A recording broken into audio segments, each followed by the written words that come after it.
Bismillahirrahmanirrahim. Assalamualaikum warahmatullahi wabarakatuh. Alhamdulillahirabbil alamin, hamdan katsiran thayyiban mubarakan fih. Asyhadu an la ilaha illallah wahdahu la syarikalah wa asyhadu anna Muhammadan abduhu wa rasuluhu la nabiyya wa la rasula ba'dah. Allahumma salli wa sallim wa barik ala nabiyyina Muhammad wa ala alihi wa ashabihi wa man tabi'ahum bi ihsanin ila yaumiddin. Amma ba'd. Bapak Ibu jamaah salat zuhur yang saya hormati, puji syukur mari kita persembahkan kepada Allah Subhanahu wa taala biqaulina alhamdulillah, karena hari ini atau sampai saat ini Allah limpahkan nikmat kepada kita. Di antaranya adalah nikmat sehat jasmani dan rohani kita, sehingga kita bisa menunaikan kewajiban kita sebagai hamba Allah, yaitu sholat zuhur dan bisa berjamaah di masjid yang kita cintai ini. Adalah satu karunia yang Allah berikan pada kita, karena pada saat yang sama ya ada hamba-hamba Allah yang tidak bisa ya. Barusan tadi saya sebelum ke sini itu ya biasa, karena kami di rumah sakit mengunjungi pasien yang di ICU itu ada 8 ya pasien, yaitu semuanya menggunakan ventilator. Ventilator itu adalah alat bantu untuk bisa bernafas ya. Ada yang beberapa pasien itu kondisinya sadar ya, ada alat masuk ke dalam jantung atau ke paru-paru untuk dia bisa bernafas, tapi dia sadar coba. Kalau tidak sadar mungkin tidak bisa merasakan ya, tapi ini sadar, ada alat masuk ya, kemudian sadar. Jika kami jenguk, kita doakan, itu ternyata ya yang berbesmili karena pengen segera sembuh ya, pengen alatnya sudah bisa dikeluarkan. Karena biasanya dicoba nanti dihentikan apakah dia bisa spontan bernafas atau tidak. Kalau belum bisa berarti dia ventilator dihidupkan lagi gitu, dan seterusnya. Nah untuk itu di siang ini saya akan teruskan. Kalau kemarin bagaimana sikap orang sakit itu diantara adalah dianjurkan untuk berobat, kemudian bersabar dan ikhlas terhadap ketentuan Allah. Nah, sekarang adalah bagaimana sikap kita ya, yang sehat terhadap yang sakit gitu. Dulu pernah saya sampaikan bahwa ada hak seorang muslim kepada muslim lainnya. Di antaranya ada ketika saudara kita itu sedang sakit, maka dianjurkan betul untuk menengoknya, menjenguknya. Untuk apa? Salah satunya adalah untuk menghibur dan mendoakan, memberikan motivasi agar saudara kita yang sedang sakit itu dengan kehadiran kita termotivasi untuk sembuh dan juga kita doakan. Ada beberapa doa ya, jadi kita tengok itu tidak sekedar ya supaya ditengok ya, tapi ternyata ada mendoakan ya. Misalkan yang pertama adalah dengan kalimat as'alullahal azim rabbul arsyil azim ayyashfiyaka ya. Aku memohon kepada Allah yang agung,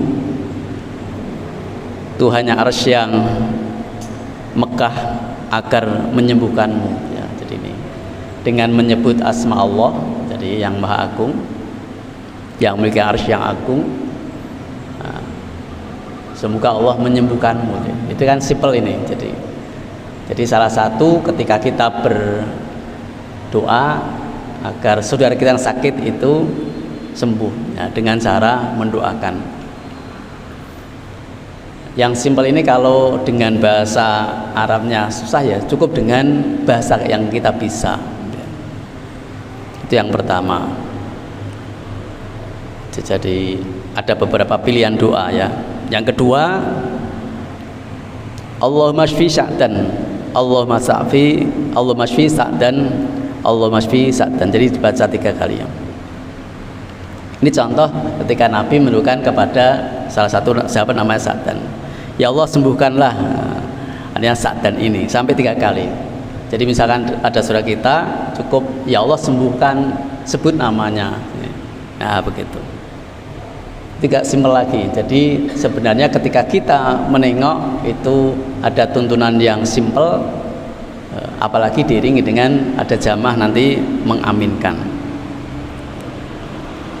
Kemudian berikutnya ada agak yang panjang sedikit, dan ini kami tulis di rumah sakit ada tulisan begitu, sehingga pasien itu begitu melihat di tembok ada tulisan ya. Kalau di rumah sakit rumah itu Allahumma rabbanas adhibil ba'sa ishfi anta syafi la shifaa illa shifauka shifaan la yughadiru saqoma. Jadi kami tulis di figura besar begitu, sehingga kalau pasien bisa melihat tulisan itu kemudian sambil berbaring kemudian berdoa dengan kalimat itu. Ya Allah Tuhannya manusia, hilangkanlah rasa sakit ya. Sembuhkanlah. Jadi misalkan kita sebutkan sembuhkanlah dia, atau bahkan sembuhkanlah aku, tergantung siapa yang sakit. Engkaulah zat yang menyembuhkan gitu. Tiada kesembuhan kecuali kesembuhan darimu ya Allah, kesembuhan yang tidak meninggalkan rasa sakit. Jadi artinya ketika dirawat kemudian ya sakitnya sudah ditinggal di rumah sakit, pulangnya itu tidak ada rasa sakit lagi, maksudnya begitu ya. Sehingga kalau orang di rumah sakit itu begitu ada berita sudah sembuh Pak, sudah enak Pak, sudah, berarti boleh pulang ya, gitu rasanya senang gembira. Jadi seakan-akan sakitnya sudah hilang.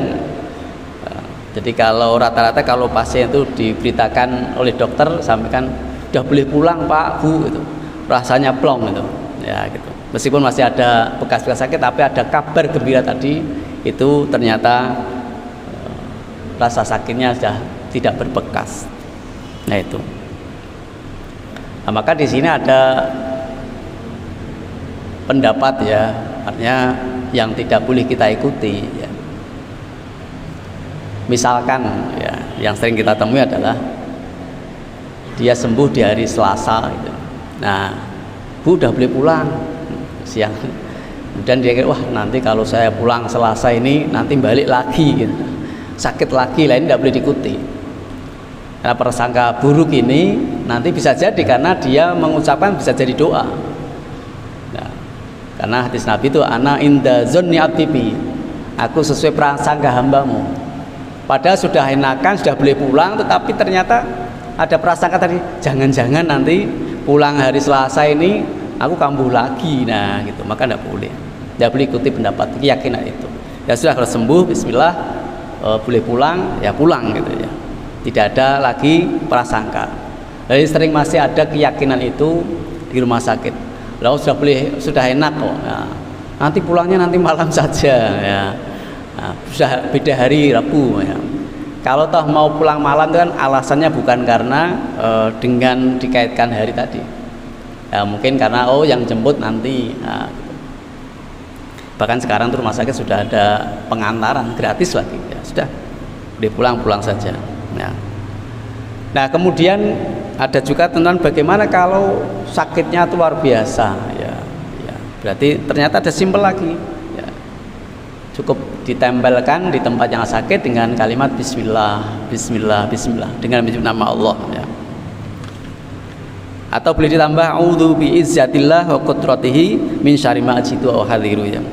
Aku berlindung dengan perkasaan dan kuasa Allah dari keburukan apa yang aku rasakan dan apa yang aku khawatirkan. Jadi tempelkan begitu. Ya, ini panjang ya, cukup bismillah. Jadi kami biasanya kalau ada pasien yang sangat nyeri ya sudah tempelkan saja Bapak Ibu sebut nama Allah, bismillah, bismillah, bismillah. Insya Allah nanti akan berkurang reda nyerinya gitu.